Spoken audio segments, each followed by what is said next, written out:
Bem, pessoal, boa tarde. Bem-vindos aí. Obrigado por todos que estão aqui com a gente. Bem, me apresentando, meu nome é Adriano Mota, sou arquiteto de soluções na AWS2, tá? E queria primeiro agradecer a parceria com a Sevencom, por nos ceder o espaço de estar falando um pouquinho sobre como que a AWS2 está tratando a questão de IA, de low code para integrações corporativas e API levels, tá? Ah, Meu contato, caso alguém tenha interesse em me adicionar no LinkedIn, depois conversar comigo, fiquem à vontade, tá bom?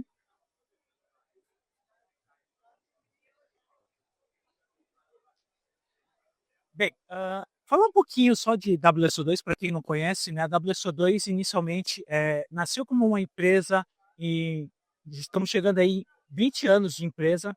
Nasceu como uma empresa open source de um fundador que trabalhou na IBM.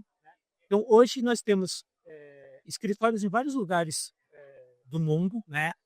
Estamos representados aqui na América Latina com um escritório em São Paulo, mas temos escritórios em Austin, na Ásia, na Europa, tá? Então somos uma empresa global. E também recentemente fomos adquiridos pela EQT, que é um fundo de investimento, né? Que uma das empresas desse grupo é a Suzy, né? Que é detentora do Linux Suzy, tá bom? E como é que a gente está lidando com a questão de IA e low code hoje, tanto para a parte de integrações e API managers, né? A gente trabalha com duas vertentes aqui, que seria o IA for Code e o Code for AI, tá? E o AI for Code é o que a gente traz de benefícios para os nossos desenvolvedores, para os implementadores, que é a questão de copilots, a questão de códigos que auxiliam, de features que auxiliam o desenvolvimento de código, tá? E o Code for AI é algo que a gente também está trabalhando, porque não é só a questão de automatizar ferramentas e etapas de desenvolvimento, mas também fornecer ferramentas para as empresas adotarem AI, tá? Então eu vou dar uma explicada nisso daqui a pouco, tá? Então eu vou falar um pouquinho do que seria a parte de low code e integração e como a WSO2 está trazendo isso para o mercado, tá bom? Então, aqui a gente tem basicamente o que seriam os desafios da integração. Os desafios da integração continuam os mesmos, né? Então, a gente tem que trabalhar com automatização de tarefas, a gente tem que fazer integração de APIs, né? A gente trabalha com integração com eventos, ou seja, a parte de mensageria, event-driven architecture, etc. Arquivos texto, sim, a gente ainda trabalha muito com arquivo texto no mercado. Tem várias empresas que não vão largar isso e faz parte do core das empresas. Mas a gente está adicionando algo novo, que é a parte de AI agents, tá? E é por isso que a gente está trabalhando a questão do Code for AI, ou seja, ferramentas que auxiliam a trazer a adoção de AI para os nossos clientes. Tá? Com relação a protocolos, vocês veem que são protocolos que estão muito presentes no dia a dia das empresas. Qualquer integração, qualquer empresa que tem que trabalhar a integração de bases de dados, sistemas, de fontes de dados, eles se mantêm os mesmos. O que a gente está trazendo é uma inovação de como tratar esses protocolos. Tá? E como é que a gente traz isso? Né? As nossas ferramentas hoje de criação de integração são muito focadas no low code, né? Ou seja, temos a questão de um editor visual, onde eu consigo desenhar fluxos de integração, ou seja, a cada passo a passo da integração eu tenho mediators, eu tenho como trabalhar os passos dessa integração. Mas caso o desenvolvedor ainda queira trabalhar com o ProCode, o mesmo editor tem essa opção de trabalhar tudo que eu estou fazendo em fluxo visual vira código e tudo que eu trabalho em código vira reflete no editor visual. E a gente não reinventa rodas, tá? A gente usa, por exemplo, o VS Code, a ferramenta de mercado muito utilizada por todos os desenvolvedores que trabalham com .NET, linguagens, tipagem JavaScript, etc. A gente utiliza o VS Code como se fosse a base dos nossos produtos. Então, temos extensões que vocês podem baixar para o VS Code de vocês e começar já a trabalhar nessas integrações. Porém, a gente está tentando trazer produtividade também para os nossos desenvolvedores. Uma das features que nós temos hoje nos nossos produtos de integração é o Copilot. E esse Copilot não é um Copilot que você instala, por exemplo, usando um ChatGPT ou Gemini. É o Copilot da própria WSO2, treinado para o desenvolvimento de integrações. Então, como é que a gente facilita isso? Eu falo com o meu API Chat, falo o que eu preciso construir de integração, quais protocolos, fluxo, etc. E ele vai tentando, primeiro, gerar o código e ele vai me explicar o que ele está fazendo. Não é só gerar o código por gerar. Ele me explica, ó, passo tal, eu estou fazendo isso, passo tal, eu estou fazendo essa alteração, etc. E aí, se eu acho interessante, eu aplico para o meu código, reflete no meu fluxo. E do mesmo jeito que eu expliquei antes, reflete no fluxo, reflete no código gerado. Tá? As nossas ferramentas, elas podem gerar códigos tanto de tipagem JavaScript, que é o Ballerina, uma linguagem proprietária da WSO2, como XML baseado em Apache Synapse, que é um motor de integração muito similar a Apache Camel, etc. Tá?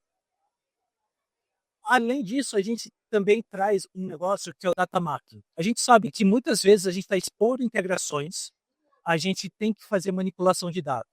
Nem tudo que eu recebo do meu consumidor final ou do meu cliente final vai para o meu back-end, vai para o meu serviço final. Então, eu tenho, dentro desse plugin também, nessa extensão de VS Code para integração, um mapeamento de dados, onde eu faço transformação de formatos, ou eu consigo também já fazer alguma transformação na estrutura dele. Então, se eu preciso transformar um numérico para alfanumérico, concatenação de valores, eu já consigo fazer nesse data mapper. Tá? Então, isso também está incluído como se fosse uma feature de AI para auxiliar o desenvolvedor.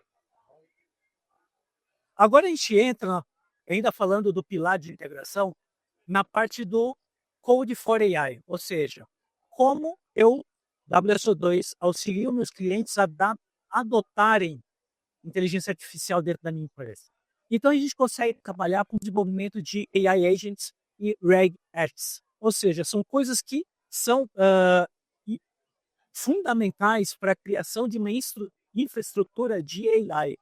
Eu consigo trabalhar com filtros para eu descobrir AIs nas minhas redes. Né? Se eu já tenho um AI Agent rodando na minha infraestrutura, na minha rede, eu consigo fazer discovery.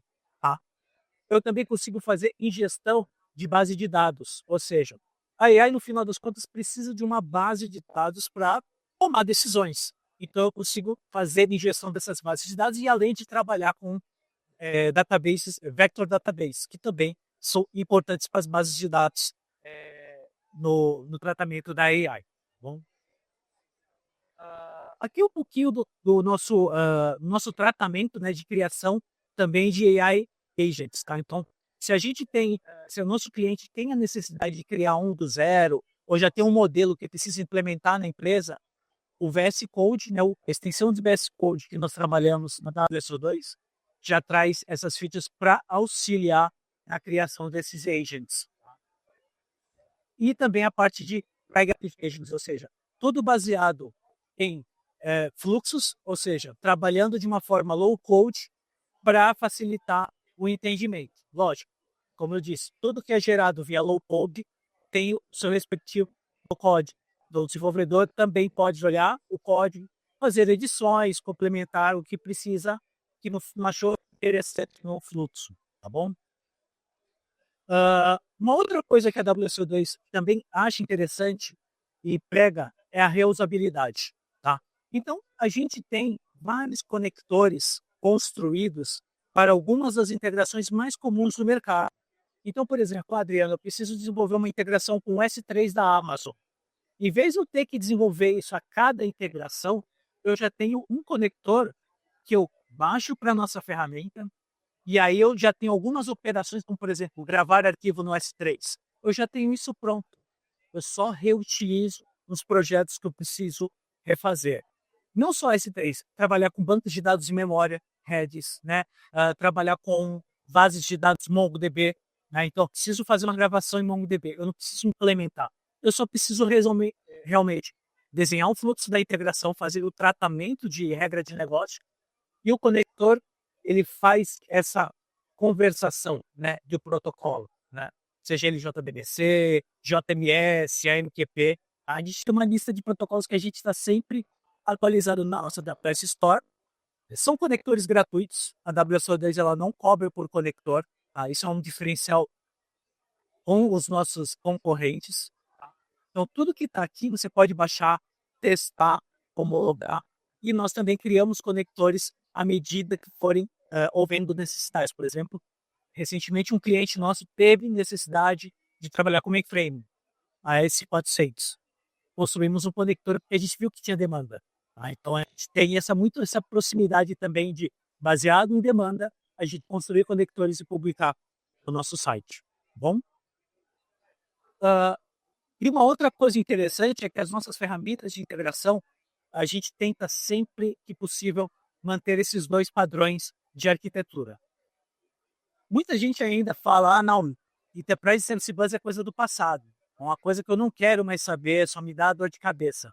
Mas tem muita empresa ainda que prefere padrão centralizado, onde eu tenho todo o meu back-end, todas as minhas fontes de integração, em cima e embaixo de uma camada de abstração junto com os meus consumidores. Então, a gente consegue trabalhar tanto dessa forma mais conservadora, diria, ou também trabalhar como microserviços, porque a gente tem suporte a containers. Né? Então, por exemplo, toda a integração que eu construí, eu já posso empacotar ela junto com o Dockerfile. Isso facilita na hora de eu subir para o versionador de código e na hora de eu compilar, eu só tenho a imagem, eu só subo a imagem com requisitos de memória e processamento do meu pod. Tá? Então, a gente tem essas duas opções que facilitam muito a adoção. Tá bom? Agora, a gente vai falar um pouquinho sobre a parte de gestão de APIs. Tá? A gestão de APIs também não mudou. Né? A gente não está reinventando a roda. Ou seja, eu ainda tenho meus consumidores, sejam eles aplicativos mobile, serviços web, etc., onde eu tenho que fazer um proxy com o meu back-end.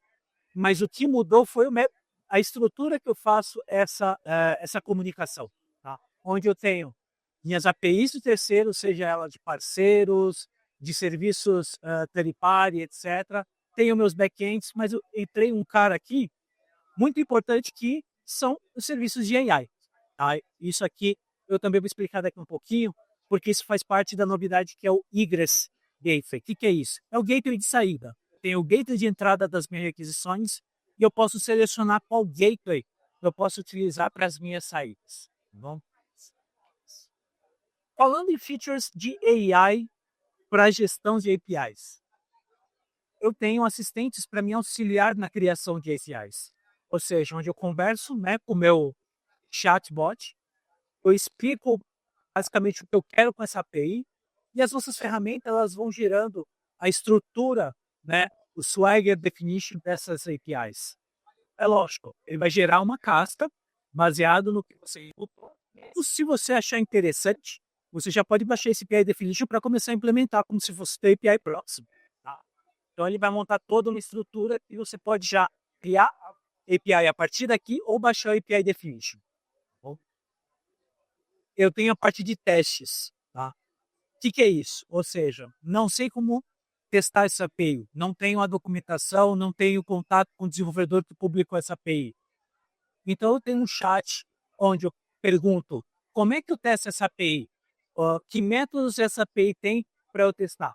E o nosso API Chat ele já vai montar, em tempo de execução, aqui um payload, por exemplo, para gerar esse teste para você. Vai te mostrar quais os métodos ele consegue testar, qual o resultado dessa API. Isso facilita muito o aprendizado do desenvolvedor ou do consumidor da API a não ter que ir perder tempo de ir atrás de alguém que já testou a API ou sabe como ela funciona. Então, a gente traz essa parte para auxiliar no tempo de desenvolvimento. Eu tenho a parte de desenvolvimento de portal, de Dev Portal. Isso aqui parece algo muito bobo, mas é muito interessante quando você quer deixar o Dev Portal do seu API Manager com a identidade visual da sua empresa. Pensa você que é um lojista, um parceiro que quer se plugar na Amazon, por exemplo. Você precisa de um Dev Portal com toda a informação possível para você se integrar. Mas você entra no Dev Portal com várias APIs que não têm a identidade visual da empresa que você quer fazer parceria. Nós temos uma AI que, baseado no link do site da empresa, ele tenta montar a parte de look and feel do Dev Portal baseado na identidade visual da sua empresa. Isso traz confiança para o teu parceiro, para o teu desenvolvedor, de estar imputando informação, lidando com APIs de um lugar seguro, que ele realmente sabe de onde ele está puxando. Tá?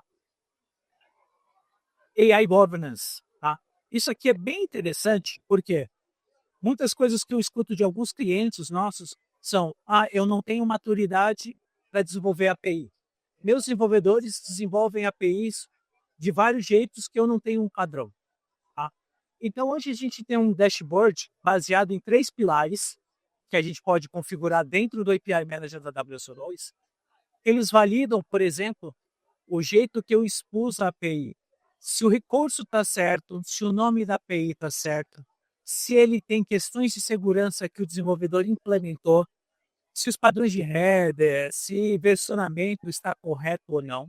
Tá? Então, tudo isso é analisado pela IA e gerado esses dashboards.